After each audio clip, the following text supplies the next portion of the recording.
Saudara, istri Irjen Verdi Sambo, Putri Chandrawati sudah ditetapkan sebagai tersangka kelima yang ikut merencanakan pembunuhan Brigadir Yosua Huta Barat.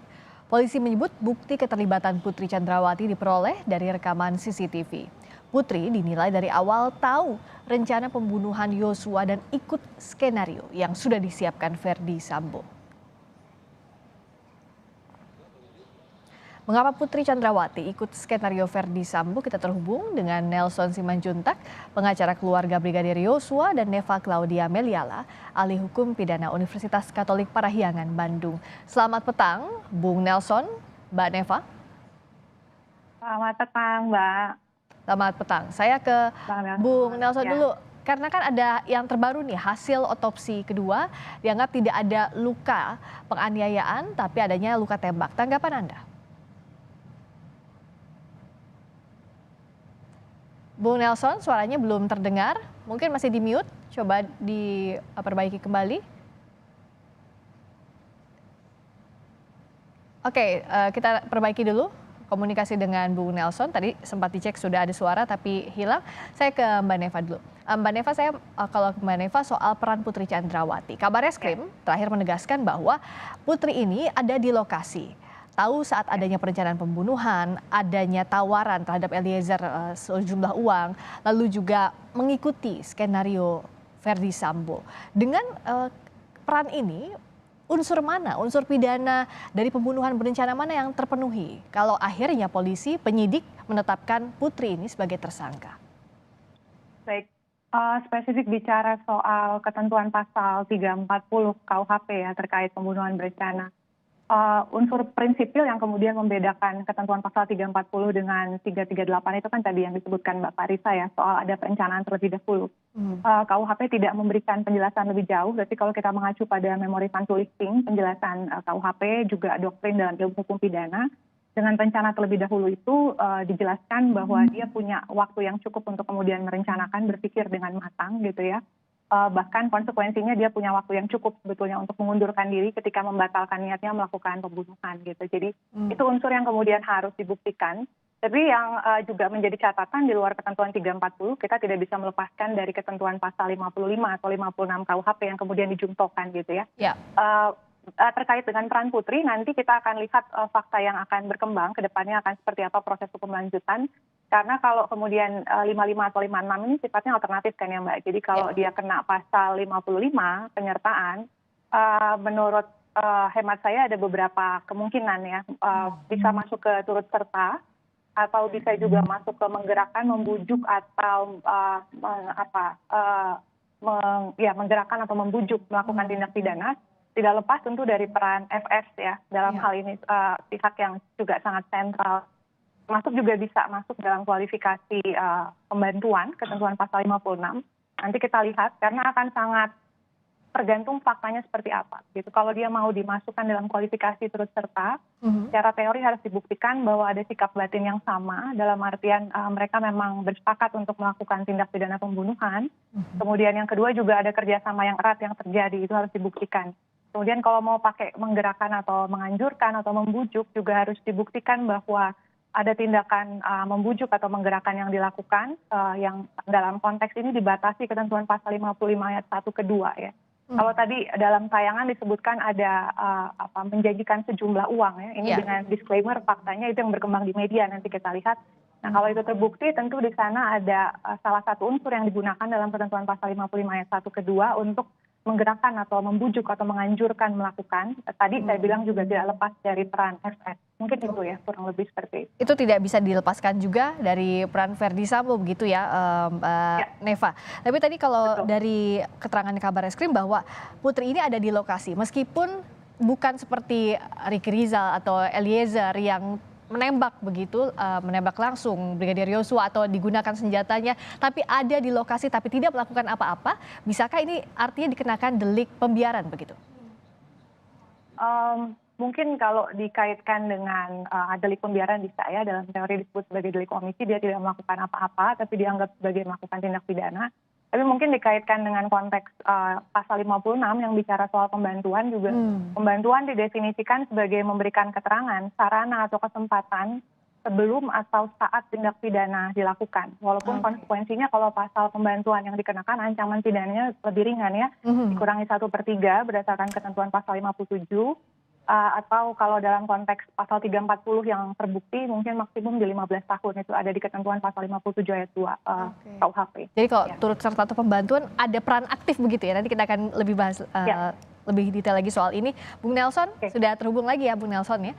Soal hasil otopsi kedua yang sudah diumumkan. Tanggapan Anda katanya tidak ada luka penganiayaan tapi adanya luka tembakan. Terima kasih. Dari hasil pengumuman yang diberikan oleh tim forensik, mereka mengasih catatan hasil tersebut secara final kepada Bareskrim.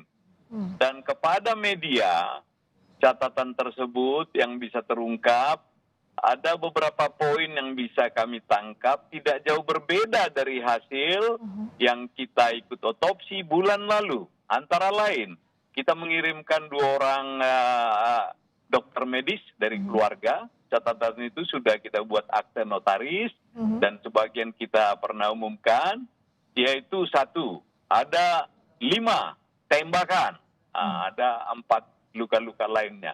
Ini membuktikan bahwa hampir seirama, sejajar dengan yang diumumkan oleh Ketua Tim Forensik tadi. Namun, kalaulah tadi hanya hasil sementara yang melalui media, luka-luka yang selama ini kita temukan, kita informasikan, kita sampaikan di laporan pengaduan kita, di kaki ada berlubang, itu dia. Di bawah, apa bahasanya, di bawah ketek, kiri kanan itu ada lebam-lebam. Nah itu tidak masuk dari yang diumumkan sore tadi? Iya, kan hasil tertulis hitam putihnya ke Bareskrim. Beliau menginformasikannya kan hanya lisan-lisan aja. Namun apa yang menjadi hasil tersebut dan hasil tertulis dari kita, maka kita akan melihatnya nanti dari yang sudah kita catat, kita aktekan, cross check lebih jelasnya pada waktunya apakah dengan Bareskrim atau dengan pengadilan. Oke, jadi dibukanya antara dengan penyidik sekarang atau nanti di proses peradilan berlangsung begitu ya, di pengadilan? Saya pikir dari kami penasihat hukum idealnya memang harus pengadilan. Jadi tidak ada dusta di antara kita, karena apapun namanya, saya paling tidak enak menyampaikan, ada itu Profesor Pidana Neva Meliala yang cantik jelita, ini tidak boleh trial by the media, trial by the kompas. Jadi ditunggunya nanti saat pengadilan ya. Saya ke Mbak Neva soal ini. Nah, untuk hasil otopsi misalnya, ini tuh dari sisi hukum acara harus dibukanya, yang berhak membuka ini secara detail nanti di pengadilan, begitu Mbak Neva? Ya, karena pengadilan tentu menjadi forum yang mendudukkan semua pihak secara setara begitu, sehingga bisa dibuka secara clear hasil temuan atau fakta yang kemudian didapatkan. Ya. Jadi tidak bisa ya. Artinya dari pengacara pun juga harus tahan diri dulu ya, begitu ya Mbak Neva ya. Dari dibukanya nanti di pengadilan, termasuk Bung Nelson juga siap menahan diri untuk nanti membuktikannya, forum pembuktiannya di pengadilan, begitu Bung Nelson. Makanya saya diam sesaat ini, ternyata Mbak Neva nanti menentukan pengadilannya. Oke, Bung Nelson, di sisi lain soal perannya Bu Putri, tadi kita sudah bahas di awal dengan Mbak Neva, bahwa Kabareskrim terakhir bilang bahwa Putri Chandrawati ada di lokasi saat itu dan dikenakan pasalnya juga pembunuhan berencana, subsidiarnya pasal pembunuhan juga turut serta, dan pasal 5556 KUHP. Nah, kalau dari Bung Nelson, sudah fairkah apa yang disangkakan terhadap Putri terkait dengan perannya tadi? Kalau saya pengalaman pribadi, episode pertama tuntas, baik untuk keluarga klien kami, Brigadir Joshua, sudah dikebumikan, sudah tidak ada lagi aib kekerasan seksual, dan ini terakhir. Nah, ini episode kedua, kita pun minggu ini akan membuat laporan kembali tadinya, kenapa Ibu Papa Charlie lambat sekali diperlakukan sedemikian pas kita memasukkan Laporan berikutnya episode kedua ternyata pihak Bareskrim sudah mengumumkan beliau jadi tersangka. Dan tidak ada berbeda pasal-pasal yang kita laporkan sebelumnya. Tidak lewat dari pasal-pasal 340, 338, Junto 55 dan 56 KUHP yang belum direvisi. Demikian. Oke, nah soal peran ini sebenarnya Mbak Neva, kalau pasal pembunuhan berencana motif ini sebenarnya terlepas dari itu, tapi apakah penyidik pada akhirnya penting untuk membuka motif dan juga peran Putri Chandrawati? Karena sejauh ini yang berkasnya belum lengkap hanya Putri saja ya sebagai tersangka kelima pembunuhan berencana, Mbak Neva. Oke. Kalau bicara dalam konteks hukum pembuktian, dalam hukum pidana material, sebetulnya motif bukan menjadi hal yang wajib dibuktikan, begitu ya. Kalau kita bicara dalam konteks hukum pembuktian, kita berpegang pada unsur tertulis sebagai unsur yang wajib dibuktikan, termasuk juga beberapa unsur tidak tertulis yang wajib dianggap tercakup juga dalam satu rumusan tindak pidana. Jadi selama bisa dibuktikan bahwa semua unsur itu terbukti, kemudian didukung dengan alat bukti yang cukup, itu sudah cukup mengatakan tindak pidana itu terjadi atau tidak. Jadi tidak adanya motif tidak kemudian langsung terkait begitu dengan terbukti atau tidaknya tindak pidana. Tapi motif kerap kali dicari mungkin untuk lebih meyakinkan begitu, karena dalam konteks misalnya pembunuhan berencana, biasanya ada motif spesifik gitu ya, sebelum kemudian orang memutuskan untuk melakukan sesuatu yang sudah direncanakan terlebih dahulu ya. Berbeda dengan pembunuhan biasa yang mungkin dilakukan secara refleks, gitu, spontan. Jadi mungkin itu saja, tapi tidak terkait langsung bahwa itu wajib dibuktikan sebetulnya. Jadi selama unsurnya terpenuhi dengan alat bukti yang cukup, itu sudah bisa dianggap sebagai tindak pidana yang terbukti. Begitu. Tidak harus dibuktikan, tapi bicara soal peran Putri ini yang menarik, yang jadi bahasan adalah apakah Putri ini berada di bawah tekanan Verdi Sambo? Jika perannya itu karena di bawah intimidasi atau di bawah tekanan, bisakah ini jadi salah satu unsur meringankan pidana, unsur pemaaf dalam pidana, atau sebenarnya tidak serta-merta, Mbak Neva? Oke. Kalau baca ketentuan pasal 55 ayat 1 per 1 KUHP itu ada satu kualifikasi turut serta yang disebut dengan menyuruh lakukan atau dunpleher ya dalam konteks teori.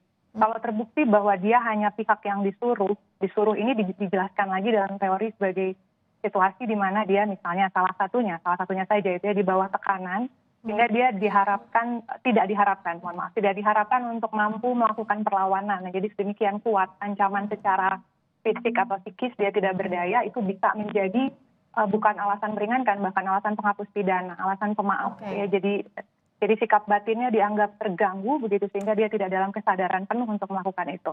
Tapi dengan catatan ancamannya sedemikian rupa sampai dia sama sekali tidak berdaya. Gitu. Tapi kalau nanti dalam proses pembuktian terbukti bahwa dia masih bisa berpikir dengan clear, seharusnya dia tidak lepas dari tanggung jawab pidana. Oke, jadi nanti pembuktian di pengadilan. Terakhir, Bung Nelson, singkat saja, apa yang ditunggu? Apakah P21-nya ini saja di pengadilan lah yang sekarang ditunggu oleh pihak keluarga Yosua? Absolutely right. Jadi betul ya, berkasnya lengkap, kejaksaan dan siap pembuktiannya di pengadilan, itu saja? Ya, ini saja. Baik. Gerbong pertama berangkatkan dulu, gerbong berikutnya kita amati lagi. Baik. Terima kasih Bung Nelson Simanjuntak, terima kasih Mbak Neva Meliala telah bergabung di Terima kasih. Terima kasih. Semangat Horas. Thank you.